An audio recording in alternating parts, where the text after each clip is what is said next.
Hello guys, നമസ്കാരം. അങ്ങനെ മതിയോ? ഹലോ ഗൈസ്, അങ്ങനെ ഹലോ ഗൈസ് പറഞ്ഞാൽ നല്ല വിളിച്ച് പറഞ്ഞാൽ എനർജി വരുള്ളൂ. ആണോ? നമുക്ക് നമ്മുടെ പോലെ ഉള്ള പോലെ പറഞ്ഞാൽ പോരെ. അയ്യോ, സിഗ്നൽ വിട്ട് പിടിക്കും. അപ്പോൾ നമ്മളിപ്പോൾ ഉള്ളത് സൈപ്രസ് എന്ന് പറഞ്ഞ നമ്മുടെ രാജ്യത്താണ്. എൻ്റെ 91ാമത്തെ രാജ്യം സൈപ്രസ് എവിടെയാണെന്ന് ചോദിച്ചു കഴിഞ്ഞാൽ മെഡിറ്ററേനിയൻ ഒരു ഐലൻഡാണ്. അപ്പോൾ മെഡിറ്ററേനിയൻ സീയിലുള്ള ഒരു വലിയൊരു ഐലൻഡാണ്. അപ്പോൾ സൈപ്രസ് എന്ന് പറയുന്നത് യൂറോപ്പിലാണോ ഏഷ്യയിലാണോ അതോ മറ്റേ മിഡിൽ ഈസ്റ്റിലാണോ എന്നൊക്കെ ചോദിച്ചു കഴിഞ്ഞാൽ മൊത്തത്തിൽ കൺഫ്യൂസിംഗ് ആണ്.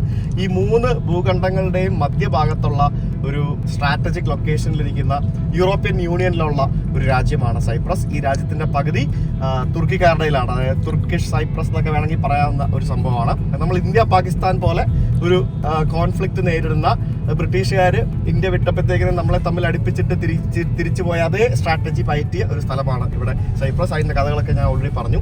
അപ്പോൾ നമ്മളിന്ന് ഇവിടെയുള്ള നിക്കോസിയ എന്ന് പറയുന്ന ക്യാപിറ്റൽ സിറ്റിയിൽ നിന്നും നമ്മളിപ്പോൾ വേറൊരു സ്ഥലത്തേക്ക് പോവാണ്. കാലോ പനയോട്ടിസ് എന്ന് പറഞ്ഞ ഒരു ഭാഗത്തേക്കാണ് നമ്മൾ പോകുന്നത്. ഇവിടെ ഈ രാജ്യത്ത് വന്നു കഴിഞ്ഞാൽ നിങ്ങൾക്ക് കടലുണ്ട്, മൗണ്ടൻസ് ഉണ്ട്, സ്നോ ഉണ്ട്, എല്ലാം ഉണ്ട്. എക്സ്ട്രീം വിന്റർ എന്ന് പറഞ്ഞാലും ഒരു 0, 1, -1 അത്രയൊക്കെ പോകുള്ളൂ, അതിൽ താഴേക്ക് വരില്ല. പക്ഷേ ഈ മൗണ്ടൻസിൽ പോയി കഴിഞ്ഞാൽ you will get snow at the same time. May be at the same day you can come here and take a swim in a beach. അതാണ് ഈ ഒരു രാജ്യത്തിന്റെ പ്രത്യേകത. അപ്പോൾ നമ്മളിവിടെ ഇന്നലെ നമ്മൾ റെന്റിനെടുത്ത നമ്മുടെ വണ്ടി ആയിട്ട് നമ്മൾ ഡ്രൈവാണ്. 68 കിലോമീറ്റർ 1 മണിക്കൂർ 10 മിനിറ്റ് കൊണ്ട് നമുക്ക് സഞ്ചരിക്കാൻ സാധിക്കും. അത്ര എളുപ്പത്തിൽ സഞ്ചരിക്കാൻ സാധിക്കുന്ന വളരെ മനോഹരമായിട്ടുള്ള വഴികളുള്ള, വളരെ ഭംഗിയുള്ള, വൃത്തിയുള്ള നിരത്തുകളുള്ള ഒരു രാജ്യം സൈപ്രസ്. സൈപ്രസിലെ ഓറഞ്ച് തോട്ടം കണ്ടോ? അതായത് ഇവരുടെ സിറ്റിയിൽ തന്നെയുള്ള ഒരു ഏരിയയിലാണ്. അപ്പം ഗ്രാമങ്ങളിലൊക്കെ പോയി കഴിഞ്ഞാൽ എന്തായിരിക്കും എന്ന് ഞാൻ ആലോചിക്കുമായിരുന്നു. ഞങ്ങളൊരു ഡ്രൈവർ ചേഞ്ചിന് വേണ്ടി വണ്ടി നിർത്തിയതാണ്. So you can drive now. സൈപ്രസിൽ വന്നു കഴിഞ്ഞാൽ നമുക്ക് ട്രാവൽ ചെയ്യാനായിട്ട് ഇതുപോലൊരു കാർ റെന്റിന് എടുക്കുന്നതാണ് ഏറ്റവും ഉചിതം. കാർ റെന്റിന് എടുത്തു കഴിഞ്ഞാൽ വളരെ സിമ്പിളായിട്ട് നമുക്ക് ഈസി ആയിട്ട് ഡ്രൈവ് അറൗണ്ട് ചെയ്യാൻ പറ്റും. കാർ റെന്റിന് എടുക്കുമ്പോഴത്തേക്കും നിങ്ങൾക്ക് ഒരു ഇന്റർനാഷണൽ ഡ്രൈവിംഗ് ലൈസൻസ് ഉണ്ടായിരിക്കണം. ഇവിടെയൊക്കെ ഓറഞ്ചിൻ്റെ മരങ്ങൾ നിൽപ്പുണ്ട് റോഡ് സൈഡിലൊക്കെ. അപ്പോൾ ഇന്റർനാഷണൽ ഡ്രൈവിംഗ് ലൈസൻസ് ഒന്നുകിൽ നമ്മുടെ RTOന്റെ കയ്യിൽ നിന്നും NVD വെബ്സൈറ്റിൽ നിന്നും അപ്ലൈ ചെയ്തിട്ട് ഇന്റർനാഷണൽ ഡ്രൈവിംഗ് ലൈസൻസ് എടുത്തിട്ട് വരണം. ഒരു 1-2 ആഴ്ച നീണ്ടു നിൽക്കുന്ന പ്രൊസീജിയറാണ്. ഇല്ലാന്നുണ്ടെങ്കിൽ നിങ്ങൾക്ക് ഒരു ഇന്റർനാഷണൽ ഡ്രൈവിംഗ് പെർമിറ്റ് എന്ന് പറഞ്ഞ ഒരു ട്രാൻസ്ലേറ്റഡ് ഡോക്യുമെന്റ് നമ്മളുടെ ലൈസൻസ് വെച്ച് പർച്ചേസ് ചെയ്യാനുള്ള ഒരു ഓപ്ഷൻ ഉണ്ട്. അതിൻ്റെ വെബ്സൈറ്റിൻ്റെ ലിങ്ക് ഞാൻ ഡിസ്ക്രിപ്ഷനിൽ കൊടുക്കാം. നിങ്ങൾക്ക് ആ വെബ്സൈറ്റിൽ കയറിയിട്ട് നിങ്ങൾക്ക് പർച്ചേസ് ചെയ്യുകയാണെങ്കിൽ നിങ്ങൾക്ക് ഒരു 3 വർഷം വരെയുള്ള വാലിഡിറ്റി ഉള്ള ഇന്റർനാഷണൽ ഡ്രൈവിംഗ് പെർമിറ്റ് എന്ന് പറഞ്ഞൊരു സാധനം കിട്ടും. അതിൻ്റെ ട്രാൻസ്ലേറ്റഡ് വേർഷനും കിട്ടും. അപ്പോൾ നിങ്ങൾക്ക് ട്രാൻസ്ലേറ്റഡ്, റഷ്യ പോലെയുള്ള പല രാജ്യങ്ങളിലും ട്രാൻസ്ലേറ്റഡ് ഡ്രൈവിംഗ് ലൈസൻസിൻ്റെ ആവശ്യമുണ്ട്. അപ്പോൾ അങ്ങനെയുള്ള രാജ്യങ്ങളിൽ പോകുമ്പോഴത്തേക്കും അത് ഉപയോഗിക്കാൻ സാധിക്കും. ഇതൊരു ഗവൺമെൻറ് തരുന്ന ഒരു ഡോക്യുമെൻ്റ് ഒന്നും അല്ല, ഒരു ഇന്റർനാഷണൽ ഡ്രൈവിംഗ് പെർമിറ്റ് എന്ന് പറഞ്ഞൊരു സാധനമാണ്. അത് നിങ്ങൾക്ക് പർച്ചേസ് ചെയ്യാവുന്നതാണ്. അതിൻ്റെ ലിങ്ക് ഞാൻ താഴെ കൊടുത്തിട്ടുണ്ട്. ഇല്ലാന്നുണ്ടെങ്കിൽ നമ്മുടെ കേരള MVDയുടെ വെബ്സൈറ്റിൽ നിന്ന് നിങ്ങൾക്ക് അപ്ലൈ ചെയ്തെടുക്കാം. ഈ 2 ഓപ്ഷൻസ് എടുക്കാം. ഇതുണ്ടെന്നുണ്ടെങ്കിൽ നിങ്ങൾക്ക് ഈസി ആയിട്ട് ഏതൊരു രാജ്യത്ത് പോയിട്ട് റെൻ്റ് കാർ എടുത്തിട്ട് വണ്ടി ഓടിക്കാം. സിമ്പിളാണ്.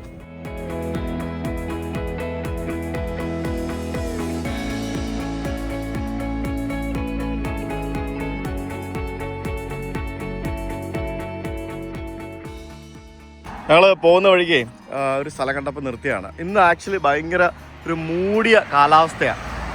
മഴയൊക്കെ പെയ്യാൻ പോകുന്ന പോലെ ഇങ്ങനെ നിൽക്കുന്നു. എന്നാൽ മഴയൊന്നും പെയ്തിട്ടുമില്ല. അങ്ങനത്തെ ഒരു മെനകെട്ട കാലാവസ്ഥയാണ്. കണ്ടില്ലേ, ഫുള്ള് ക്ലൗഡിയാണ്. ശരിക്കും ഇങ്ങനത്തെ വെതറാണെങ്കിൽ നമുക്ക് വീഡിയോ എടുക്കാൻ ആയിട്ടുള്ളൊരു ഭംഗി പോലും ഉണ്ടാവില്ല, നമുക്കൊരു മൂഡുണ്ടാവില്ല. അങ്ങനെ ഒരു സംഭവം. അപ്പോൾ പോകുന്ന വഴിക്ക് നമ്മുടെ തന്തൂരി അടുപ്പ് പോലത്തെ ഒരു സാധനം ഇവിടെ വിൽക്കാൻ വെച്ചിരിക്കുന്നുണ്ട്. എന്താണെന്ന് പോയി നോക്കാം. ഇത് ഇവിടുത്തെ ഒരു പോട്ടറി മേക്കിങ്ങിൻ്റെ ഒക്കെ ഒരു സ്ഥലമാണെന്ന് തോന്നുന്നു. മൺപാത്രങ്ങളും അതേപോലെ തന്നെ മൺചട്ടികളും അങ്ങനെയുള്ള പല സംഭവങ്ങളും ഉണ്ടാക്കി വെച്ചിരിക്കുന്ന ഒരു സ്ഥലമാണ്. അപ്പോൾ ഇത് കണ്ടിട്ട് എനിക്ക് തോന്നുന്നു ഇവരുടെ എന്തെങ്കിലും, എനിക്കൊന്ന് ക്ലേ ഓവൻ ആണോ എന്ന് എനിക്കൊരു സംശയമുണ്ട്. ഇതെന്താ സംഭവം എന്ന് പറഞ്ഞു കഴിഞ്ഞാൽ ഇതൊരു വുഡ് ഫയർഡ് ആയിട്ടുള്ള ഒരു പീസ ഉണ്ടാക്കുന്ന ഒരു ഓവനാണ്. ഇത് ശരിക്കും എന്താ പറയുക, ഔട്ട്ഡോർ കുക്കിങ്ങിന് വേണ്ടി ഉപയോഗിക്കുന്ന ഒരു ട്രഡീഷണൽ സ്റ്റൈലിലുള്ള ഒരു സാധനമാണ്. ശരിക്കും ഒരു തദ്ദേശീയരായിട്ടുള്ള ഈ മൺചട്ടികളൊക്കെ ഉണ്ടാക്കുന്ന ആളുകൾ ഉണ്ടാക്കുന്ന ഒരു ട്രഡീഷണൽ ഡിസൈനിലുള്ള ഒരു ഒതൻറ്റിക് പീസ ഓവൻസ് ആണിത്. ഇത് പലതരത്തിലുള്ള ചെറുതും വലുതുമായിട്ടുള്ള പല സൈസിലുള്ള സാധനങ്ങൾ കിട്ടും. ഇത്തരത്തിൽ നമുക്ക് ഫ്രീ സ്റ്റാൻഡിങ് ആയിട്ട് വെക്കാൻ പറ്റിയതും, പിന്നെ ഇതുപോലെ പല വുഡൻ ഫ്രെയിമിലും അതേപോലെ തന്നെ ഇത്തരത്തിലുള്ള എന്താ പറയുക ഇരുമ്പിൻ്റെയൊക്കെ ഫ്രെയിമിലൊക്കെ റെഡിയാക്കി വെച്ചിരിക്കുന്ന പല സൈസിലുള്ള ഒരു ഓവനാണിത്. ഇതിൻ്റെ മുകളിൽ ബേസിക്കലി ഇത് ക്ലേ ആണ്. ഇതിൻ്റെ ഈ ഒരു ഭാഗം എല്ലാം ക്ലേ ആണ്. കണ്ടില്ലേ, അകത്ത് ഇഷ്ടിക പോലെ വെച്ച് റെഡിയാക്കിയിട്ടുണ്ട്. നമ്മൾ ഗ്രില്ല് ചെയ്യുന്നതിന് വേണ്ടി ഉള്ള ഒരു ഔട്ട്ഡോർ പർപ്പസിന് ഉപയോഗിക്കുന്ന ഒരു സാധനം. അതാണ് ഈ കാണുന്ന ഐറ്റം. ഇതിങ്ങനെ റോഡ് സൈഡിൽ ഇങ്ങനെ വെച്ചിരിക്കുകയാണ്, ആൾക്കാർ കണ്ടിട്ട് നിർത്തുന്നതിന് വേണ്ടി വെച്ചിരിക്കുകയാണ്. അല്ലേ, ഒരു ചെറിയ റോഡാണ്. ചെറിയ റോഡ് നമ്മളിപ്പോൾ പോകുന്ന ആ ഒരു ഹില്ലി മൗണ്ടൻ ഏരിയയിലേക്കുള്ള റോഡ്. ഇതിൻ്റെ ഇപ്പുറത്ത് ഇവിടെ വേറൊരു വലിയ ഹൈവേ പണിയുന്നുണ്ട്. ഞാൻ ആക്ച്വലി ഇത്തവണ ഡ്രോൺ എടുത്തിട്ടില്ല. ഞാൻ ഇത്തവണ ഡ്രോൺ എടുക്കാതാണ് യാത്ര ചെയ്തത്. അതുകൊണ്ട് ഡ്രോൺ ഭയങ്കരമായിട്ട് മിസ് ചെയ്യുന്നു. ഡ്രോൺ എടുക്കാൻ എന്താണെന്ന് ചോദിച്ചു കഴിഞ്ഞാൽ ഞാൻ മറന്നുപോയി. സാധാരണ എടുക്കുന്നതാണ്, പക്ഷേ ഞാൻ മറന്നുപോയി. നമ്മുടെ നാട്ടിലൊക്കെ കാണുന്ന പോലെ തന്നെ ലോക്കൽസ് ആയിട്ടുള്ള ആളുകൾ ഇവിടെ അവരുടെ ഒരു ഫ്രൂട്ട്സ് ആൻഡ് വെജിറ്റബിൾ സ്റ്റോറൊക്കെ ഉണ്ട്. ഇത് കണ്ടോ, what is the name of this? കൊലോഷ്യ. ഓക്കെ, ഇത് നമ്മുടെ പംകിൻ പോലത്തെ ഒരു സാധനം കേട്ടോ, ഭയങ്കര രസമായിട്ടത്. ഇത് ബേസിക്കലി നമ്മുടെ മത്തങ്ങ പോലെ ഇരിക്കുന്നുണ്ടെങ്കിലും ഇതിൻ്റെ പേരെന്ന് പറയുന്നത് ബട്ടർനട്ട് സ്ക്വാഷസ് എന്നാണ് പറയുന്നത്. ഇത് ശരിക്കും ഒരു വിൻ്ററിൻ്റെ സമയത്തുണ്ടാകുന്ന ഒരു ബെൽ സൈസ് ഷേപ്പിലുള്ള ലോങ് നെക്കൊക്കെ ഉള്ള, അല്ലെങ്കിൽ ബൾബസ് എൻഡ്, അതായത് ബൾബ് പോലെ ഇരിക്കുന്ന എൻഡും ലോങ് നെക്കും പോലെയുള്ള ഒരു വ്യത്യസ്തമായിട്ടുള്ള ഒരു സംഭവമാണിത് അല്ലേ. ഇതിൻ്റെ ഫ്ലഷ്, അതായത് ഇതിൻ്റെ അകത്ത് ആ ഒരു സാധനം എടുത്തിട്ട് പല രീതിയിൽ ഇവർ കുക്ക് ചെയ്ത് കഴിക്കും. അപ്പോൾ ഇത് കുക്ക് ചെയ്ത് കഴിയുമ്പോഴത്തേക്കിനും ഇതൊരു സ്ക്വാഷ് ഫ്ലേവറിലുള്ള ഒരു സ്വീറ്റും അതേപോലെ തന്നെ ഒരു നട്ടി ടേസ്റ്റൊക്കെ വരുന്ന ടൈപ്പ് ഒരു സാധനമാണ് ഇതിൻ്റെ ഒരു മെയിൻ സംഭവം എന്ന് പറയുന്നത്. ഇത് പലതരത്തിലുള്ള സൂപ്പ്, സ്റ്റ്യൂവ്, പിന്നെ മധുര പലഹാരങ്ങൾ, പിന്നെ മഫിൻസ്, പൈസ് ഒക്കെ ഉണ്ടാക്കാനായിട്ടൊക്കെ ഉപയോഗിക്കുന്ന ഒരു ഐറ്റമാണിത്. എന്താണ് പരിപാടി? കോള. ഓക്കെ, നടക്കട്ടെ. ഭാര്യയാണോ? നടക്കട്ടെ.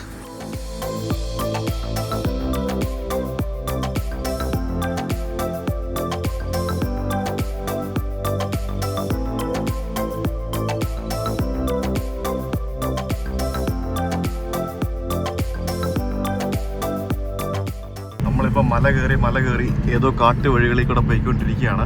സൈപ്രസ് മരങ്ങളുടെ നടുവിലൂടെയുള്ള റോഡ്. സൈപ്രസിലെ മരങ്ങൾക്ക് നമുക്ക് സൈപ്രസ് മരങ്ങളെന്നും സൈപ്രസിലെ നദികളെ നമ്മൾക്ക് സൈപ്രസ് നദി എന്നും പറയാം. സൈപ്രസിലെ പശുക്കളെ നമുക്ക് സൈപ്രസ് പശുക്കളെന്നും സൈപ്രസിലെ മനുഷ്യരെ നമ്മൾ എന്ത് വിളിക്കും? സൈപ്രൈറ്റ്. അങ്ങനല്ലേ? സൈപ്രൈറ്റ്സ് അല്ലേ പറയുന്നത്? സൈപ്രൈറ്റ്സ്. അത് ഗ്രീക്ക് സൈപ്രൈറ്റ്സ്, ടർക്കിഷ് സൈപ്രൈറ്റ്സ്.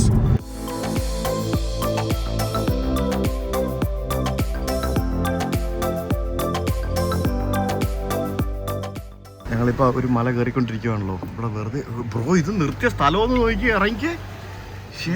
അടിപൊളി. വാ, ഇറങ്ങി. ഒതുക്കിക്ക് അടിപൊളി. എൻ്റെ പൊന്നു, ഇത് നോക്ക്. ഞങ്ങളിങ്ങനെ ആ ഒരു മലയുടെ മേളിലേക്ക് വന്നപ്പോഴത്തേക്കിനും ഭയങ്കര രസമുള്ള കുറച്ച് സ്ഥലങ്ങൾ. ഇവിടെ ഒലീവ് മരങ്ങളൊക്കെ നിൽപ്പുണ്ട്. പിന്നെ ചില മരങ്ങളൊക്കെ ഇങ്ങനെ ഇല പൊഴിഞ്ഞ് നിൽപ്പുണ്ട്. ചില മരങ്ങളൊക്കെ ഇങ്ങനെ ആ ഒരു കളറൊക്കെ മാറി, ഇലകളുടെ കളറൊക്കെ മാറി അത്തരത്തിൽ വേറൊരു രീതിയിലായി നിൽപ്പുണ്ട്. ഇവിടെ പല സ്ഥലത്തും നമുക്ക് ഓറഞ്ച് മരങ്ങൾ ഇങ്ങനെ നട്ടു വെച്ചിരിക്കുന്നത് കാണാൻ സാധിക്കും. അടിപൊളിയാണ് കേട്ടോ.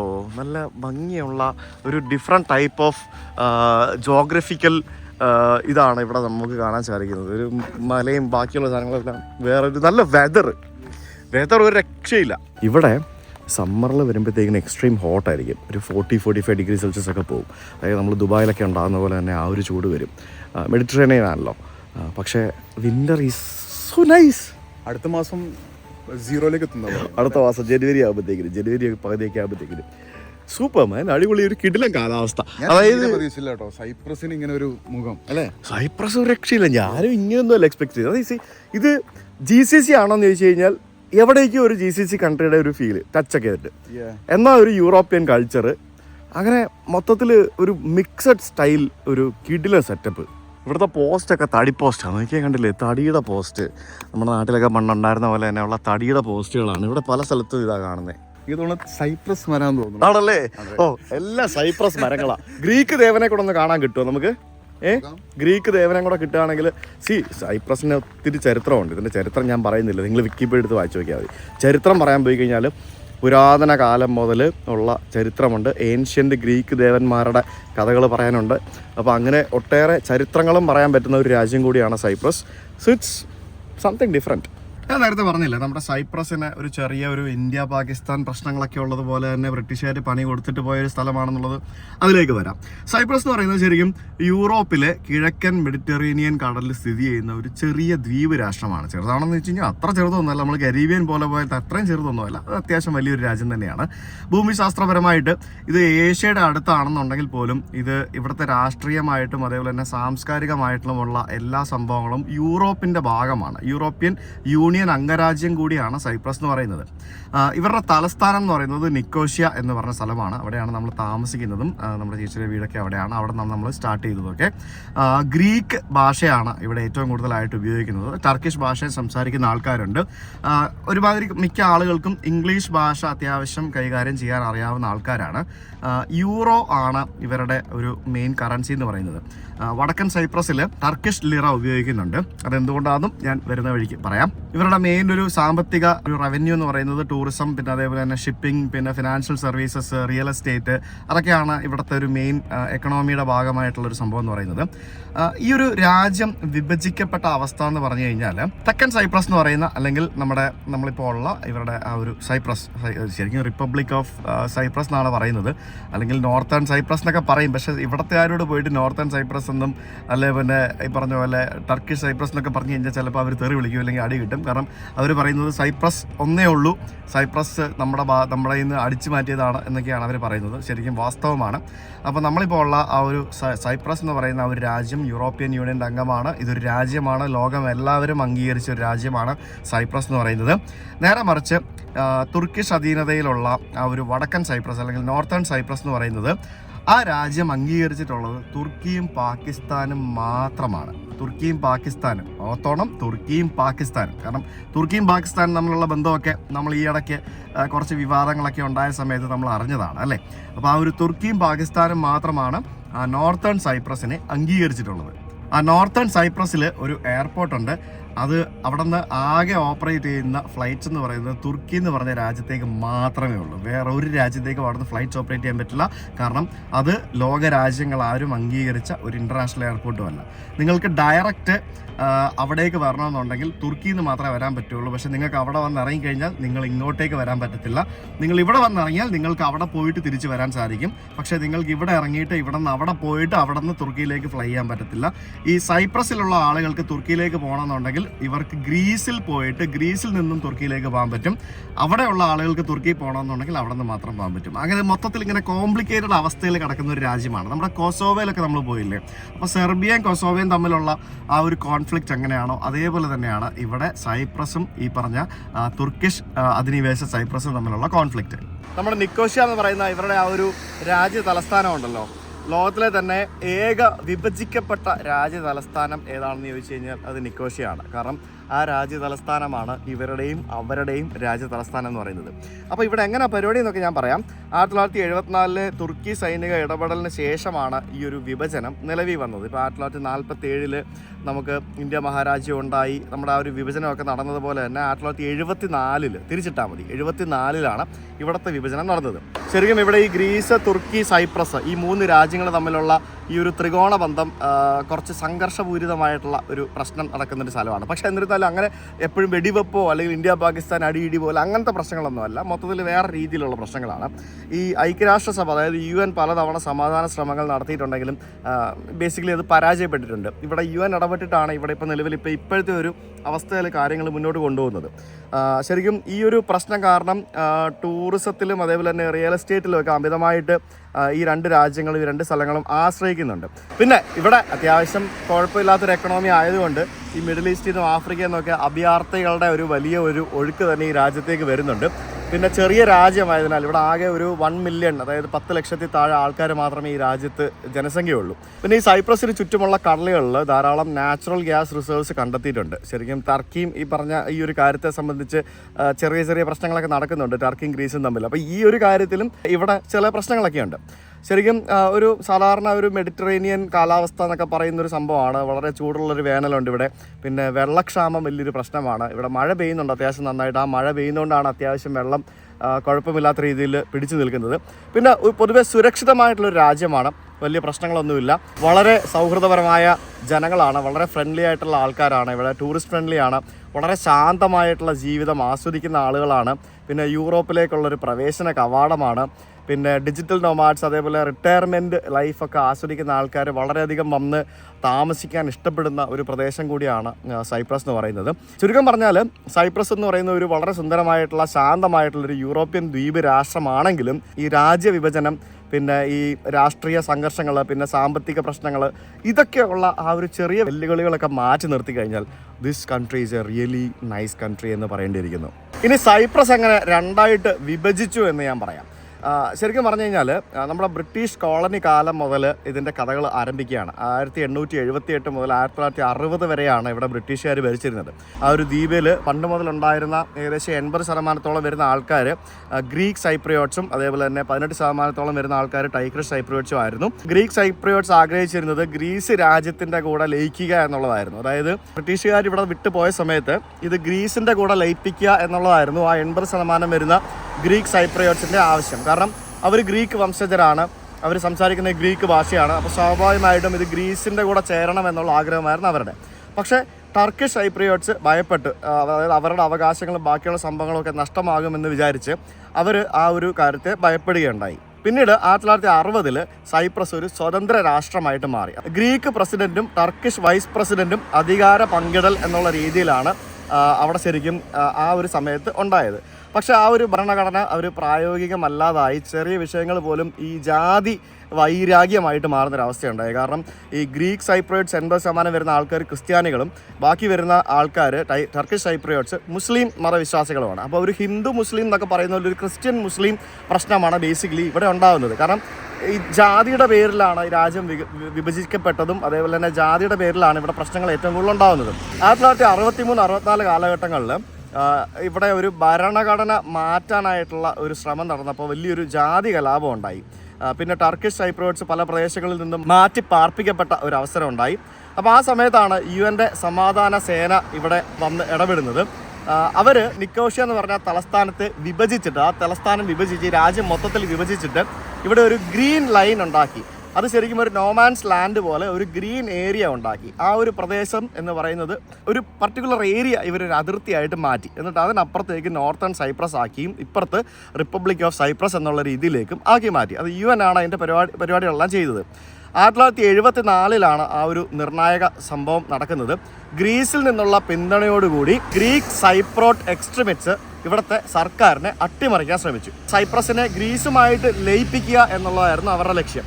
പക്ഷേ അതിനെ പ്രതികരിച്ച് നമ്മുടെ തുർക്കി എന്ത് ചെയ്തെന്ന് പറഞ്ഞാൽ സൈപ്രസിനെ രക്ഷപ്പെടുത്താൻ വേണ്ടി, അതായത് ടർക്കിഷ് സൈപ്രിയോട്സിനെ രക്ഷപ്പെടുത്താൻ വേണ്ടി, അത് രക്ഷപ്പെടുത്തുക എന്നുള്ള ഉദ്ദേശത്തോടു കൂടി 1974 തുർക്കി സൈന്യം സൈപ്രസ് എന്ന് പറഞ്ഞ ഈ ഒരു ദ്വീപിലേക്ക് കടന്നു വന്ന് ഈ ദ്വീപിനെ ഒരു ഭാഗം അവരെങ്ങോട്ട് കൈക്കലാക്കി ഈ ദ്വീപിനെ രണ്ടായി പിളർത്തി. അതാണ് ബേസിക്കലി സംഭവിച്ചത്. അങ്ങനെ തുർക്കി വന്നിട്ട് ഈ ദ്വീപിൻ്റെ 37% വരുന്നൊരു പ്രദേശം അവരുടെ നിയന്ത്രണത്തിന് ഏറ്റെടുക്കുകയായി. പിന്നെ ലക്ഷക്കണക്കിന് ആളുകൾ ഇവിടെ നിന്ന് കുടിയൊഴിക്കപ്പെട്ടു. അവിടെ ഉണ്ടായിരുന്ന ഗ്രീക്ക് സൈപ്രിയോട്സ് ഇങ്ങോട്ട് മാറി, ഇവിടെ ഉണ്ടായിരുന്ന ടർക്കിഷ് സൈപ്രിയോട്സ് അങ്ങോട്ട് മാറി. നമ്മൾ ഇന്ത്യ പാകിസ്ഥാനിൽ എങ്ങനെയാണോ സംഭവിച്ചത് അതേപോലെ തന്നെ. അതേസമയം അവിടെ ഉണ്ടായിരുന്ന ഗ്രീക്ക് സൈപ്രിയോട്സ് ഇങ്ങോട്ട് മാറാത്ത few % ആൾക്കാരുണ്ട്. ഇവിടെ ഉണ്ടായിരുന്ന തുർക്കിക്കാർ അങ്ങോട്ട് മാറാത്ത കുറച്ച് ശതമാനം ആൾക്കാരുണ്ട്. കാരണം അവർ പറയുന്നത് ഇത് നമ്മുടെ രാജ്യമാണ്, എൻ്റെ രാജ്യമാണ്, എൻ്റെ സ്ഥലമാണ്, ഞാൻ ഇതിന് അങ്ങോട്ട് പോകണം. അങ്ങനെ പണ്ട് ഇന്ത്യ പാകിസ്ഥാൻ കലാപം നടന്നപ്പോൾ അവിടെ ഉണ്ടായിരുന്ന ഹിന്ദുക്കൾ ഇങ്ങോട്ട് വരാത്തവരും ഇവിടെ ഉണ്ടായിരുന്ന മുസ്ലിംസ് അങ്ങോട്ട് പോകാത്തവരും ഉണ്ട്, നമുക്കറിയാമല്ലോ. അപ്പോൾ അങ്ങനെ ഇന്ത്യ പാകിസ്ഥാനിൽ എന്താണ് സംഭവിച്ചത് അതേ കാര്യം തന്നെയാണ് ഇവിടെ ഈ സൈപ്രസ് രാജ്യത്ത് സംഭവിച്ചത്. അതുകൊണ്ടാണ് ഞാൻ പറഞ്ഞത് യൂറോപ്പിലെ ഇന്ത്യയും പാകിസ്ഥാനുമാണ് സൈപ്രസ് എന്ന് പറഞ്ഞ രാജ്യം എന്ന് പറയുന്നത്. അപ്പോൾ അതോടുകൂടി ആ ഒരു തെക്കൻ സൈപ്രസ് ഗ്രീക്ക് സൈപ്രിയോട്ടിൻ്റെ നിയന്ത്രണത്തിലും നമ്മുടെ വടക്കൻ സൈപ്രസ് ടർക്കിഷ് സൈപ്രിയോട്സിൻ്റെ നിയന്ത്രണത്തിലുമായി. അപ്പോൾ ഇതിനിടയിൽ UN ആ ഒരു ഗ്രീൻ ലൈൻ UN ബഫർ സോണായിട്ട് പ്രഖ്യാപിച്ച് അത് UN സേനയാണ് ആ ഒരു ബഫർ സോൺ നിയന്ത്രിക്കുന്നത്. അപ്പോൾ UN ബഫർ സോൺ ആയതുകൊണ്ട് പല രാജ്യങ്ങളിൽ നിന്നുള്ള പോലീസ് ഉദ്യോഗസ്ഥരും ബാക്കിയുള്ള ആൾക്കാരും ഒക്കെ ഇവിടെ UN ആ ഒരു വർക്കിന് വേണ്ടി വരുന്നുണ്ട്. കേരള പോലീസിൽ നിന്നുള്ള ആൾക്കാർ വരെ ഇവിടെ UN വേണ്ടി ആ ഒരു ബഫർ സോണിൽ വർക്ക് ചെയ്യാൻ ഇടയ്ക്കിടയ്ക്ക് വരുമായിരുന്നു. ഏതാനും വർഷങ്ങൾ അവരിവിടെ ഒന്ന് നിൽക്കുമായിരുന്നു, അല്ല ഇപ്പോഴും ഉണ്ട് എന്നൊക്കെയാണ് നമ്മളിവിടെ ഹോസ്റ്റ് ചെയ്യുന്ന നമ്മുടെ ചേട്ടനും ചേച്ചിയും നമ്മളോട് പറഞ്ഞ കാര്യം. അപ്പോൾ അങ്ങനെ 1983 ആ ഒരു നോർത്തേൺ സൈപ്രസ് എന്ന് പറയുന്ന ആ ഒരു സ്ഥലം Turkish republic of northern Cyprus എന്ന് പറഞ്ഞ ഒരു രാജ്യമായിട്ട് പ്രഖ്യാപിച്ചു. പക്ഷേ തുർക്കി എന്ന് പറഞ്ഞ രാജ്യം മാത്രമാണ് അതിനെ അംഗീകരിക്കുന്നത്. ഇപ്പോൾ പാകിസ്ഥാനും അവർ അംഗീകരിക്കുന്നുണ്ട്. ബാക്കി ഒരു ലോക രാജ്യവും ഇതിനെ സൈപ്രസിൻ്റെ ഭാഗമായിട്ട് മാത്രമാണ് കാണുന്നത്. അവർ അവിടെ ഒരു ഇതായിട്ട് കാണുന്നില്ല. നമ്മളിപ്പോൾ ഇവിടെ നിന്ന് അങ്ങോട്ടേക്ക് പോകുകയാണെങ്കിൽ പോലും നമ്മൾ പാസ്പോർട്ടും കൊണ്ട് പോകണം. പക്ഷേ നമ്മുടെ പാസ്പോർട്ടിൽ അവർ സ്റ്റാമ്പ് ചെയ്യില്ല. കാരണം അവർ they are not considered as a country. ഇടി കിട്ടുന്ന കേസ്.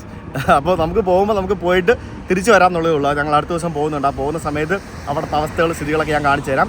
അവിടെ കുറച്ച് ദാരിദ്ര്യമായിരുന്നു. ഇപ്പോൾ ചൈനയും അതേപോലെ തന്നെ തുർക്കിയും ഒക്കെ കാര്യമായിട്ട് അവിടെ ഫണ്ട് ഇറക്കിയിട്ട് വലിയ വലിയ കസിനോകളും അങ്ങനെയുള്ള സംഭവങ്ങളൊക്കെ പണിത് അവരുടെ എക്കണോമി ബൂസ്റ്റപ്പ് ചെയ്യാൻ വേണ്ടി ശ്രമിക്കുന്നുണ്ട് എന്നൊക്കെയാണ് അറിയാൻ സാധിച്ചത്. ബാക്കി കാര്യങ്ങളൊക്കെ അവിടെ പോയാലും നമുക്ക് അറിയാൻ പറ്റുള്ളൂ. അപ്പോൾ ഇന്നത്തെ സ്ഥിതി സിമ്പിളായിട്ട് പറഞ്ഞു കഴിഞ്ഞാൽ നമ്മളിപ്പോൾ നിൽക്കുന്ന യഥാർത്ഥ സൈപ്രസ് എന്ന് പറയുന്നത് ഒരു അന്താരാഷ്ട്ര അംഗീകാരമുള്ള ഒരു രാജ്യം, യൂറോപ്യൻ യൂണിയൻ അംഗം. വടക്കൻ സൈപ്രസ് എന്ന് പറയുന്നത് തുർക്കിയുടെ മാത്രം സാമ്പത്തിക പിന്തുണയിൽ അല്ലെങ്കിൽ സൈനിക പിന്തുണയിൽ പ്രവർത്തിക്കുന്ന ലോകമൊന്നും അംഗീകരിക്കാത്ത ഒരു സ്ഥലം. എന്താ അല്ലേ, ഓരോ രാജ്യത്ത് നമ്മൾ പോകുമ്പോൾ ഓരോ രാജ്യത്തെ പറ്റിയുള്ള അറിവ് ശരിക്കും ഞാൻ ഈ രാജ്യത്തേക്ക് വരുമ്പോൾ ഞാൻ ശരിക്കും ഒന്നും പഠിച്ചതേയില്ല ഈ രാജ്യത്തെ പറ്റി. ഞാൻ ഇവിടെ എത്താറായപ്പോഴാണ് ഈ കാര്യങ്ങളൊക്കെ പഠിക്കുന്നത്. പിന്നെ ഇവിടെ വന്ന് ഇവിടെ താമസിക്കുന്ന ആൾക്കാരോട് അന്വേഷിച്ചപ്പോഴാണ് ഇവിടുത്തെ പല കാര്യങ്ങളും മനസ്സിലാവുന്നത്. ശരിക്കും ഞാൻ എക്സ്പെക്ട് ചെയ്ത പോലത്തെ ഒരു സ്ഥലമല്ല കേട്ടോ ഈ ഒരു സൈപ്രസ് എന്ന് പറയുന്നത്. It's really a nice place, അടിപൊളി സ്ഥലം. ഞാൻ എന്തായാലും I will definitely come here with my family. Fazil bro കൂലങ്കുശമായ ഫോൺ സംഭാഷണങ്ങളിൽ ഏർപ്പെട്ടിരിക്കുകയാണ്. അതുകൊണ്ടാണ് ഞാൻ ഇവിടെ നിന്ന് ഇത്രയും കാര്യങ്ങൾ നിങ്ങളോട് ഷെയർ ചെയ്തത്. അപ്പോൾ നല്ല ഒരുമാതിരി മെനകെട്ട വെതറായിരുന്നു ഇന്ന്. എന്തായാലും ഇത്രയും ദിവസം നല്ല സണ്ണി ഡേ ആയിരുന്നു. ഇന്നിപ്പം ഭയങ്കര ഒരു റെയിനി, അല്ലെങ്കിൽ റെയിനി ആണോ എന്ന് ചോദിച്ചു കഴിഞ്ഞാൽ റെയിനി അല്ല, ആകെ ഇങ്ങനെ ഒരു മൂടി നിൽക്കുന്നൊരു ദിവസം. അപ്പോൾ വെൽക്കം ടു കാലോ പനയോട്ടിസ്, വെൽക്കം ടു യുവർ വില്ലേജ്. ഇതൊരു വില്ലേജാണ് കാലോ പനയോട്ടിസ് എന്ന് പറഞ്ഞുകൊണ്ട്. ആ വില്ലേജിലേക്കാണ് നമ്മളിപ്പോൾ എത്തിയിരിക്കുന്നത്.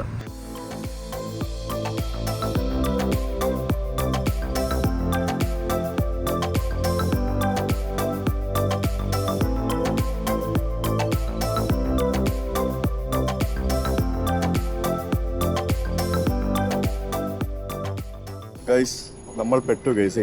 ഇടി വെട്ടുന്ന സൗണ്ടൊക്കെ കേട്ടോ. ഞങ്ങളങ്ങനെ ആ കലാപനയോട്ടിസിലെത്തിയിട്ട് നമ്മൾ വണ്ടി പാർക്ക് ചെയ്യാൻ വേണ്ടി കുറേ കഷ്ടപ്പെട്ടു. എന്നിട്ട് വണ്ടി പാർക്ക് ചെയ്തു. ഇനിയിപ്പോൾ നമുക്ക് ജാക്കറ്റ് ഇടണം, കാരണം മഴയാണ്. തണുപ്പ് പ്രശ്നമില്ല, തണുപ്പ് ഓക്കെ, സഹിക്കബിൾ തണുപ്പാണ്. പക്ഷേ മഴ ആയതുകൊണ്ട് തന്നെ നമുക്ക് ജാക്കറ്റ് ഇടണം. അപ്പോൾ ഞാൻ എൻ്റെ മഞ്ഞക്കിളിയെ പുറത്തിറക്കി ഗൈസ്. നിങ്ങളും എടുത്തോ മഞ്ഞക്കിളി? നിങ്ങൾക്ക് ക്രീമാ. Let's explore this place. നമ്മളിപ്പോൾ വന്നിരിക്കുന്ന ഈ സ്ഥലമുണ്ടല്ലോ കാലാപാനി. ഈ കാലാപാനി എന്ന് പറയുന്നത് ശരിക്കും എനിക്കിവിടെ വന്നപ്പോഴത്തേക്കിനും നമ്മുടെ ഒരു ഡാർജിലിംഗ് ഒക്കെ പോയൊരു ഫീലാണ് എനിക്ക് കിട്ടുന്നത്. കാരണം ഇടുങ്ങിയ വഴികളും പിന്നെ അതുപോലത്തെ കെട്ടിടങ്ങളും അങ്ങനത്തെ ഒരു സെറ്റപ്പ്, അങ്ങനത്തെ ഒരു ഓൾഡ് വൈബ്. ഡാർജിലിംഗും ബ്രിട്ടീഷുകാരാണല്ലോ അങ്ങനെയൊക്കെ ആക്കിയത്, മനസ്സിലായില്ലേ? അപ്പോൾ ആ ഒരു സെയിം സെറ്റപ്പാണ് നമുക്ക് ഇവിടെ കിട്ടുന്നത്. ഇവിടുത്തെ വീടുകളൊക്കെ ആണെങ്കിലും എല്ലാം ആ ഒരു വൈബ്. ഇവിടെയൊക്കെ ചെറിയ ഹോം സ്റ്റേകളൊക്കെ ഉണ്ട്, കണ്ടില്ലേ? റിവർ സൈഡ് സ്വീറ്റ് എന്നൊക്കെ പറഞ്ഞ് എഴുതിയിരിക്കുന്നത് കണ്ടോ? ഇവിടുത്തെ വീടുകളൊക്കെ കണ്ടോ? ഇതൊക്കെ ശരിക്കും വെൽ പ്രിസർവ്ഡ് ആണ്. അതായത് പഴയ വീടുകളാണ്. അതൊക്കെ മെയിൻറ്റെയിൻ ചെയ്ത് കുട്ടപ്പനാക്കി വെച്ചിരിക്കുകയാണ്. കരിങ്കല്ല് വെച്ചുണ്ടാക്കിയിരിക്കുന്ന വീടുകൾ. പിന്നെ മുകളിലേക്ക് വരുമ്പോഴത്തേക്കിനും അത് മച്ചാണെന്ന് തോന്നുന്നു. മച്ച് വെച്ചിട്ട് ആ ഒരു ഡിഫറെൻറ്റ് വൈബ്. അത് തന്നെ ഹീറ്റിംഗ് സിസ്റ്റവും പിന്നെ വാട്ടർ പമ്പും AC-യും അങ്ങനെയുള്ള പല പരിപാടികളും വെച്ച് റെഡിയാക്കി കുട്ടപ്പനാക്കി എടുത്തിരിക്കുകയാണ്. ഇവിടെ താഴത്തെ കെട്ടിടങ്ങളൊക്കെ കണ്ടോ? ഇടി അവിടെ മുകളിൽ ഒരു ബിൽഡിംഗ് കണ്ടോ? അതാണെന്ന് തോന്നുന്നു ഒരു വൈനറി ഉണ്ട്. അവിടെ പോകണമെന്ന് പറഞ്ഞായിരുന്നു. ആ വൈനറി ആണെന്ന് തോന്നുന്നു ആ കാണുന്നത്. അവിടെ മൊത്തം ഇങ്ങനത്തെ ബിൽഡിങ്ങുകളാണ് കേട്ടോ. അതെ, മഴ മൂർച്ഛിച്ച് വരുന്നുണ്ട്. ഇതാ അടിപൊളി വൈബ്, നോക്കി അടിപൊളി. അവിടെ താഴെ പാട്ടൊക്കെ കേൾക്കുന്നത് കേട്ടോ. ക്രിസ്മസ് മാർക്കറ്റ് അല്ലേ? അടിപൊളി. വീടൊക്കെ കണ്ടോ? എല്ലാം അടിപൊളിയാണ്. ഇങ്ങനത്തെ ഇത് ശരിക്കും ന്യൂലി കൺസ്ട്രക്റ്റഡ് ആണെന്ന് തോന്നുന്നു കേട്ടോ ഇതെല്ലാം. കാരണം ഇത് കണ്ടു കഴിഞ്ഞാൽ നമുക്ക് ഒരു പഴയ സ്റ്റൈലിൽ ന്യൂലി കൺസ്ട്രക്റ്റ് ആയിട്ട് വെച്ചിരിക്കുന്നതാണ്. പക്ഷെ എൻ്റെ പൊന്നെ, ഇവിടുന്ന് മേപ്പോട്ട് പോകാൻ മറ്റേ സാധനം, വാവ്, കേബിൾ കാറ്. ഇത് പൊളിച്ചു കിട്ടാ. നമ്മൾ അതിലേ കൂടെയാണ് നമ്മൾ വന്നത്. അതിലൂടെ വന്നിട്ട് നമ്മൾ താഴേക്ക് ഇറങ്ങി വണ്ടി പാർക്ക് ചെയ്യാൻ വേണ്ടി താഴെ വന്ന് വണ്ടി പാർക്ക് ചെയ്ത് ഇനിയിപ്പോൾ ഇവിടെ നിന്ന് തിരിച്ച് മേളിൽ. ഇത് ആക്ച്വലി എലിവേറ്റർ ആണ്, കേബിൾ കാർ അല്ല. ഇത് കൈൻഡ് ഓഫ് എലിവേറ്റർ. എന്തൊക്കെ പരിപാടികളാണ് നമുക്ക് ചെയ്ത് വെച്ചിരിക്കുന്നത്. അടിപൊളിയേ. അത് ശരിക്കും ഒരു എലിവേറ്റർ ആണ്. ആ ഒരു എലിവേറ്റർ ഇങ്ങനെ കേബിൾ കാർ പോലെ തന്നെ ഇങ്ങനെ കയറി പൊങ്ങി പോകുന്ന പോലെ ആ ഒരു രീതി വെച്ചിരിക്കുകയാണ്. മേളിൽ കാണുന്നതൊക്കെ I think it's A restaurant. ആൾക്കാരൊക്കെ ഇങ്ങനെ ഇതിൽ കയറി പോകാൻ വേണ്ടി നിൽക്കുകയാണ്. പിന്നെ ഇവിടെ താഴെ എന്തൊക്കെയോ പരിപാടികളൊക്കെയാണ്. നമുക്ക് അങ്ങോട്ട് പോവാം. ഇവിടെ ലവേഴ്സ് ബ്രിഡ്ജ് എന്ന് പറഞ്ഞ എന്തോ ഒരു ചെറിയൊരു സെറ്റപ്പ് ഉണ്ട്. Lovers bridge. ആ കടയിൽ നിന്ന് എല്ലാവർക്കും എന്തൊക്കെയോ ഒഴിച്ചു കൊടുക്കുന്നു. നമുക്കും കിട്ടുമോ? എന്തൊക്കെയോ ഒഴിച്ചു കൊടുക്കുന്നുണ്ട് അവിടെ. കടയല്ല, അത് ഇൻഫർമേഷൻ സെൻ്ററാണ്. Christmas house. ഇന്നത്തെ പരിപാടിയാണെന്ന് തോന്നുന്നു എഴുതി വെച്ചിരിക്കുന്നത്. എക്സ്പെരിമെൻ്റൽ വർക്ക്ഷോപ്പ് ആൻഡ് ആക്ടിവിറ്റീസ് എന്നൊക്കെ പറഞ്ഞുകൊണ്ട് ഓരോ ദിവസം ഇത് കുറേ പരിപാടിയുണ്ട്. Archery, wine and gastronomy, music, brain games, അങ്ങനെ ഓരോ പരിപാടികളൊക്കെ ഉണ്ട് കേട്ടോ. അടിപൊളിയാണേ. ആ മേളിൽ ഇത് സമ്മറിൽ വരുമ്പോഴത്തേക്കിന് ഇത് വേറെ വൈബായിരിക്കും. ഇവിടെ ക്രിസ്മസിന് വരുമ്പോൾ വേറൊരു ക്രിസ്മസ് വൈബ്. അവിടെ ഒരു പുൽക്കൂട് ഉണ്ടാക്കി വെച്ചിട്ടുണ്ട്. പിന്നെ പുൽക്കൂടിൻ്റെ സമീപത്തായിട്ട് ഇവിടെ വളരെ മനോഹരമായിട്ട് ക്രിസ്മസ് തീമിൽ പല ഡെക്കറേഷൻസും ചെയ്തു വെച്ചിട്ടുണ്ട്. കൊള്ളാല്ലേ. അതാണ് നമ്മുടെ പുൽക്കൂട്. ഉണ്ണിയേശം ഉണ്ടല്ലോ പുൽക്കൂട്ടിൽ. സൈപ്രസ് പശുവുണ്ട്. പിന്നെ ഇവിടെ എനിക്ക് തോന്നുന്നത് മറ്റേ വെള്ളം വരുന്ന എന്തോ ഒരു സംഭവമാണെന്ന് തോന്നുന്നു. അപ്പോൾ ഇതാണ് നമ്മുടെ ക്രിസ്മസ് മാർക്കറ്റിലേക്കുള്ള വഴി. അപ്പോൾ ഇങ്ങനെ പോവാം. നല്ല പാട്ടാട്ടോ. അവിടെ ആരാണ്ട് പാടിക്കൊണ്ടിരിക്കുകയാണേ. എന്തല്ലേ വൈബ്. ഇത് കണ്ടോ, ഇത് മറ്റേ പ്ലാസ്റ്റിക്. ഇതൊക്കെ പ്ലാസ്റ്റിക്കാ, ഒറിജിനൽ അല്ല, പ്ലാസ്റ്റിക് പരിപാടികളാണ്. ഇവിടെ രാത്രിയൊക്കെ ആൾക്കാർ വരും. കാരണം രാത്രിയൊക്കെ ഫുള്ള് ലൈറ്റൊക്കെ ഇട്ട് സെറ്റാക്കി വൈബാക്കി വെച്ചിരിക്കുകയാണ്. നൈസ്. ഒരു ഗ്രാമമാണ്, ഒരു village. It's a wooden bridge. അടിപൊളി. ആ വണ്ടിയൊക്കെ പതുക്കെ ആട്ടോ പോകുന്നത്. കാരണം വുഡൻ ബ്രിഡ്ജാണ്, സ്ലിപ്പാവും. പിന്നെ പെഡസ്ട്രിയൻസ് ഉണ്ട് അവിടെ. എനിക്ക് തോന്നുന്നത് അതൊരു ചർച്ചാണോ എന്ന് തോന്നുന്നു ആ കാണുന്നത്. നല്ല വൈബാണല്ലോ. നൈസ്. ഇവിടെ പുകയ്ക്കാൻ വേണ്ടി ഒരു സാധനം ഇട്ടിരിക്കുന്നുണ്ടല്ലേ, അത് ചൂടുകൊള്ളുന്നതിന് വേണ്ടി വെച്ചിരിക്കുന്നതാണെന്ന് തോന്നുന്നു. ഉണ്ടോ? അപ്പോൾ ഇതാണ് നമ്മുടെ ക്രിസ്മസ് മാർക്കറ്റ് എന്ന് പറയുന്ന ആ ഒരു സ്ഥലം.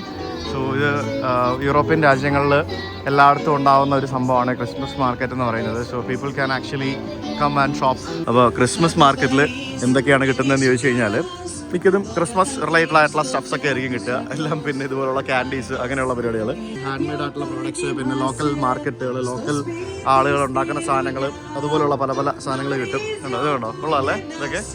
ഞാൻ മറ്റേ തൊപ്പിയില്ലേ, ക്രിസ്മസ് അപ്പൂപ്പൻ്റെ തൊപ്പി, അത് വാങ്ങിച്ചായിരുന്നു ഞാൻ. അത് എടുക്കാൻ മറന്നുപോയി ബ്രോ. പെട്ടിക്കാൻ തിരിപ്പുണ്ട്. മനസ്സിലായോ? നല്ല അത് വെച്ചിട്ട് നടക്കാറുണ്ട്. അടിപൊളിയായിരുന്നു. ഞാൻ എടുക്കാൻ മറന്നുപോയി. ഇപ്പോൾ ക്രിസ്മസ് മാർക്കറ്റ് മൊത്തം ചെളി മാർക്കറ്റായി. ഇവിടെ ഫുള്ള് ഇതെൻ്റെ ഞാൻ എന്തായാലും നാളെ മുതൽ നമുക്ക് വെക്കാം. ഇവിടെ മൊത്തം ഇപ്പം മഴയായി. മഴയത്തും ഈ പ്രതികൂല കാലാവസ്ഥയിലും ആൾക്കാർ നോക്കി ഇങ്ങനെ നിൽക്കുന്നതുണ്ടോ? അതാണ് ഗൈസ് ആ ഒരു സ്പിരിറ്റ് എന്ന് പറയുന്നത്. ഫുൾ ഇവിടെ എല്ലാം സ്പിരിറ്റ് കേട്ടോ. എല്ലായിടത്തും കള്ളാണ് കിട്ടുന്നത്. പിന്നെ ഇവർ ഭയങ്കരമായിട്ട് പോർക്ക് കഴിക്കുന്ന ആൾക്കാരാണ്. So you get pork everywhere. അപ്പോൾ ഇതാണ് നമ്മൾ വന്ന ആ ഒരു കാലാപ്പാനി സ്ഥലം. ഇതാണ് വില്ലേജ്. ഇങ്ങനെ മൊത്തം ഈ പറഞ്ഞ പോലെ മലയുടെ താഴ്വാരത്തോട്ട് ഇങ്ങനെ വീടുകൾ, മേളിൽ താഴെ വരാൻ എലിവേറ്റർ, പിന്നെ ക്രിസ്മസ് മാർക്കറ്റ്, അങ്ങനെയുള്ള സംഭവങ്ങൾ. അത് കൊള്ളാം അല്ലേ? അവിടെ പൂളൊക്കെ ഉണ്ട്. ഇതേ ഒരു ജക്കൂസി പോലത്തെ ഒരു സെറ്റപ്പ് ഒക്കെ ഉണ്ട് അവിടെ. അതൊരു എന്തോ ഒരു റിസോർട്ട് പോലത്തെ എന്തോ ഒരു സെറ്റപ്പാണെന്ന് തോന്നുന്നു കണ്ടിട്ട്. എന്തായാലും ഈ മഴയത്തും പെരുമഴയത്തും ആൾക്കാർ ഇവിടെ നടക്കുന്നു. അവിടെ കാണുന്ന റെസ്റ്റോറൻ്റൊക്കെ ഫുള്ളാണ്. അതിനകത്തൊക്കെ ആൾക്കാർക്ക് ഫുഡ് കഴിക്കുന്നത് കണ്ട. നമ്മൾ ഇത്രയും നേരം ഒരാൾ പാടുന്നത് കണ്ടില്ലേ? ആ ആൾ ഇവിടെയാണ് നിന്ന് പാടുന്നത്. അവരെല്ലാവരും അവരുടെ പാട്ട് കണ്ടുകൊണ്ട് കേട്ടുകൊണ്ട് നിൽക്കുകയാണ് ഇവിടെ. കണ്ടില്ലേ?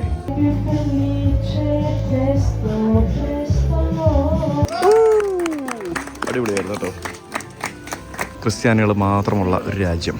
ആ രാജ്യത്ത് ക്രിസ്തുമസ് എന്ന് പറയുമ്പോഴത്തേക്കിനും ഇവരൊക്കെ എങ്ങനെയാണ് സെലിബ്രേറ്റ് ചെയ്യുന്നത് നമുക്കിവിടെ കാണാൻ പറ്റുന്നുണ്ട്. നൈസ്. ഇവിടെ കൊച്ചുകുട്ടികൾക്ക് കളിക്കുന്ന കുറച്ച് പ്ലേ ഏരിയ ഒക്കെ ഉണ്ട്. പക്ഷേ അവിടെ കൊച്ചുകുട്ടികളൊന്നും കളിക്കുന്നില്ല, കാരണം മഴയല്ലേ. ഒരു ചെറിയ വില്ലേജ്, അത് എത്ര പീസ്ഫുള്ളാണ്, എത്ര കാം ആൻഡ് ക്വയറ്റാണ്. അവിടെയുള്ള ആൾക്കാർ ഏതൊക്കെ രീതിയിലാണ് അവരുടെ ഒരു ക്രിസ്മസ് മാർക്കറ്റൊക്കെ സെറ്റ് ചെയ്ത് അവരുടെ ഒരു വരുമാനം പങ്കെടുക്കുന്നത് അല്ലേ. അവിടെ താഴെ ഒരു റെസ്റ്റോറൻറ്റ് പോലത്തെ ഒരു സെറ്റപ്പ് ഉണ്ട്. ചിക്കൻ പോർക്ക് എന്നൊക്കെ പറഞ്ഞ് എഴുതിയിട്ടുണ്ട്. Shall we go there?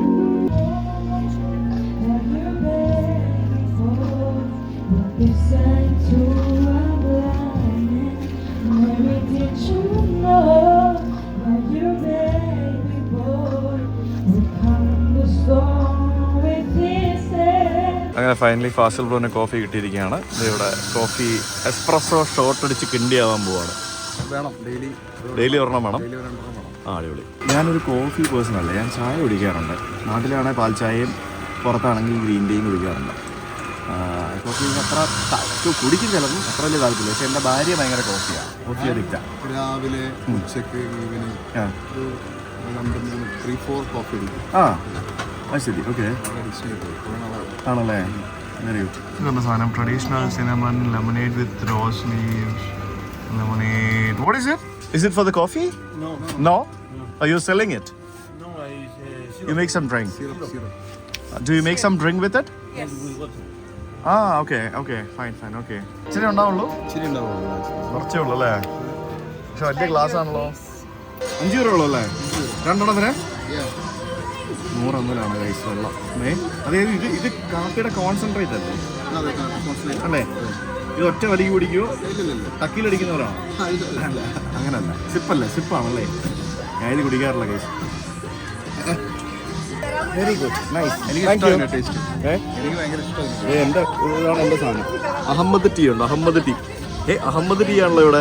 ഇവരുടെ ക്രിസ്മസ് അപ്പൂപ്പനാണോ ഇത്? അറിയത്തില്ല. Hello, how are you? സുന്ദരനല്ലേ?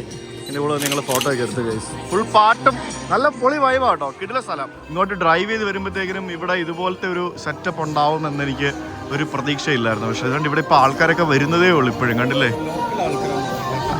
എനിക്കറിയില്ല, ടൂറിസ്റ്റുകളും ഉണ്ടാവുമല്ലോ ഇഷ്ടം പോലെ. ലോക്കൽസും ടൂറിസ്റ്റുകളും എല്ലാവരും ഉണ്ടാവുമല്ലോ. ഇത് കണ്ടോ, അവിടെ ഒരു പൂള്, ഒരു ഇൻഫിനിറ്റി പൂള് പോലത്തെ ഒരു സാധനം പണിത് വെച്ചിരിക്കുന്നത് കണ്ടേ നോക്കി. എന്നിട്ട് അതിൻ്റെ മേളിൽ മറ്റേ ക്രീപ്പേഴ്സൊക്കെ പടർത്തി വിട്ടിട്ട്, അത് പൊളി വൈബ്. ഇത് ശരിക്കും 2 മലയുടെ നടുക്കുള്ള ഒരു വാലിയാണ് ഈ കാണുന്നത്. കണ്ടോ, അതിൻ്റെ താഴെ കൂടി ഒരു തോടൊക്കെ ഒഴുകുന്നുണ്ട്. അപ്പോൾ ആ ഒരു വാലിയിലുള്ള ഒരു സ്ഥലമാണിത്. പിന്നെ ഈ ക്രിസ്മസ് മാർക്കറ്റ് ഈ വൈബൊക്കെ എക്സ്പീരിയൻസ് ചെയ്യണമെങ്കിൽ ഇപ്പോൾ വന്നാലേ പറ്റുള്ളൂ. കിട്ടില്ല സ്ഥലം കേട്ടോ. അടിപൊളി, എനിക്ക് ഇഷ്ടപ്പെട്ടു. ആ ഒരു ഇവിടുത്തെ ഒരു സ്ട്രീറ്റ്സും ബാക്കിയുള്ള സംഭവങ്ങളും എല്ലാം. അത് പറഞ്ഞ പോലെ റെസിഡൻസ് ആയിട്ടുള്ള ആൾക്കാർ അത് വളരെ വൃത്തിയായിട്ട് മെയിൻറ്റെയിൻ ചെയ്ത് വെച്ചിട്ടുണ്ട്. ഞങ്ങളിപ്പോൾ ഇവിടെ ഒരു നിയർ ബൈ ഏതെങ്കിലും ഒരു റെസ്റ്റോറൻറ്റിൽ ഫുഡ് കഴിക്കാൻ വേണ്ടി പോകാനുള്ള ഒരു പ്ലാനാണ്.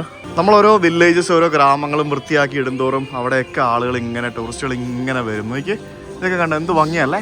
ആ കെട്ടിടമൊക്കെ തന്നെ കാണാൻ തന്നെ എന്ത് മനോഹരമാണ്. ആ തട്ടിൻ്റെ മേളിലുള്ള ആ ഒരു ടോപ്പ് ഫ്ലോറ് എല്ലായിടത്തും വളരെ മനോഹരമായിട്ട് പ്ലാന്റ്സ് ഒക്കെ വെച്ച് ലൈറ്റ്സ് ഒക്കെ ചെയ്ത് കുട്ടപ്പനാക്കി വെച്ചിരിക്കുന്നു. Now we are actually looking for a nice restaurant to dine.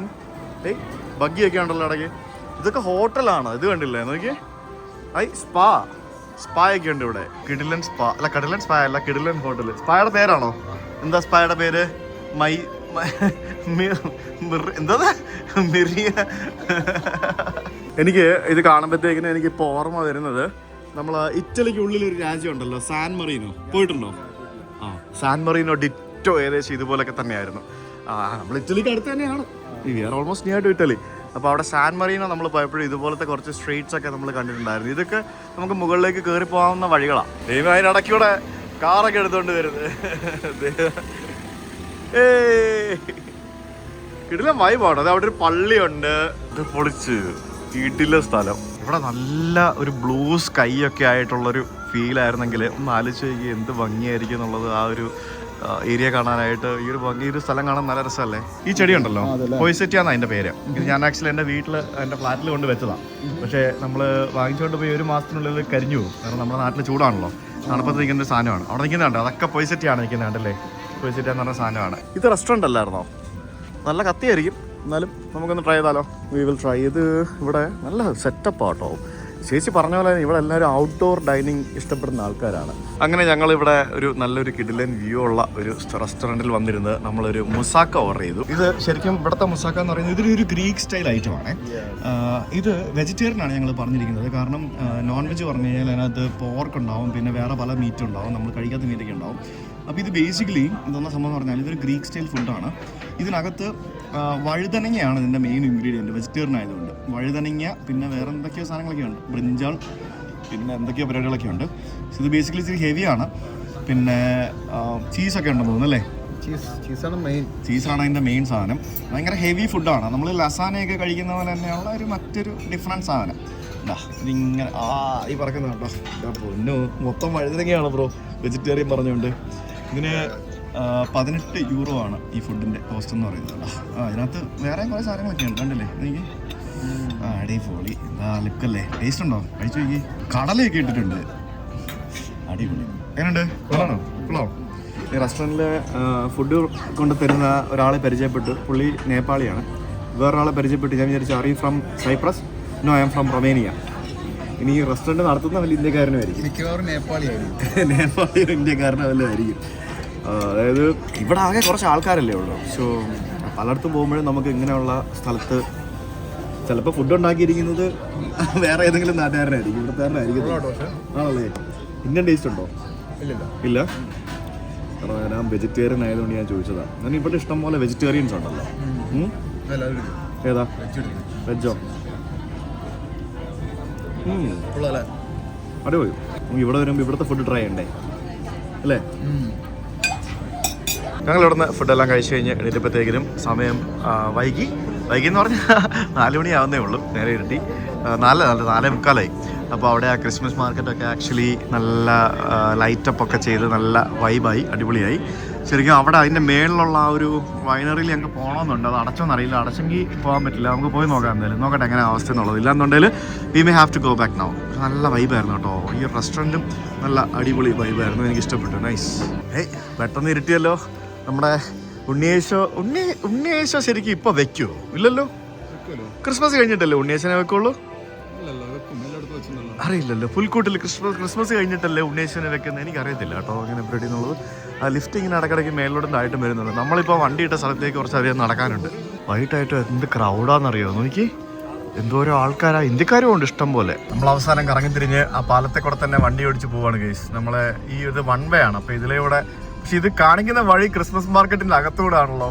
ഇത് എങ്ങനെ പോകുന്ന ഒരു ഐഡിയ ഇല്ല. നോക്കട്ടെ, എന്തായാലും ഇരുട്ടി. ഇവിടെ നല്ല അടിപൊളി മോട്ടോർ വേ ഉണ്ട് ഈ റൂട്ടില്. ഈ രാജ്യത്ത് ഓൾമോസ്റ്റ് പല ഭാഗങ്ങളിലും ഉണ്ട്. എയർപോർട്ടിൽ നിന്ന് സിറ്റിയിലേക്കും പിന്നെ വേറെ പല സ്ഥലത്തേക്കും മോട്ടോർ വേ ഉണ്ട്. മോട്ടോർ വേയുടെ ഗുണം എന്ന് പറഞ്ഞു കഴിഞ്ഞാൽ നമുക്ക് ഇങ്ങനെ 100 എന്ന് പറഞ്ഞ് പറപ്പിച്ചു വിടാം. അടിപൊളി റോളാ, കിടലൻ റോളാ.